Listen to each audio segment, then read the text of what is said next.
கட்டுப்படுத்துறதுக்கான ஒரு இன்செக்டிசைடு கிடையாது. அவங்க கொடுத்த இன்செக்டிசைடுமே பார்த்தீங்கன்னா சாறு உறிஞ்சக்கூடிய பூச்சியை மட்டும்தான் கட்டுப்படுத்தும், புழுவை கட்டுப்படுத்தாது.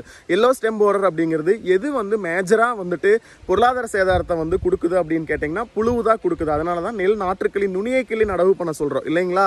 ஏன்னா அந்த நுனியில் பார்த்தீங்கன்னா முட்டை குவியல் இருக்கும். நம்ம நாத்தோட நுனியை கிள்றப்ப அந்த முட்டையை அழிஞ்சு முடிஞ்ச அளவு கட்டுப்படுத்தலாம் நெல் நாற்றுக்களி நுனியை கிள்ளி நடவு பண்ணுறதுனால. என்ன நான் சொல்ல வர்றேன் அப்படின்னா, ஃபார்மர் மேலே தப்பு இருக்குது, உரக்கடைக்காரர் மேலே தப்பு இருக்குது. ஒரு மருந்து நீங்கள் கொடுக்குறீங்களா, ப்ரிஸ்கிரிப்ஷன் இருக்கிறது கரெக்டாக இருக்குதான்னு செக் பண்ணி பார்த்து கொடுங்க.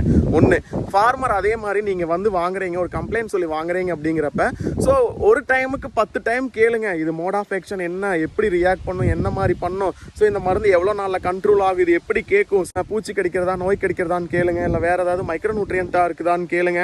ஸோ தப்பே கிடையாதுங்க. ஓகேங்களா. விவசாயி வந்து ஒரு உரக்கடைக்காரர்கிட்ட தாராளமாக நீங்கள் கேள்வி கேட்கலாம். நம்பிக்கையின் பேரில் வாங்குறதுங்கிறது அது வேறு. பட் என்னதான் நம்பிக்கையாக இருந்தாலும் மோட் ஆஃப் ஆக்ஷன்லாம் நீங்கள் கேட்கணும். இது எப்படி ரியாக்ட் பண்ணும், எத்தனை நாளில் கேட்கும், இதெல்லாம் கேட்காம வாங்காதீங்க.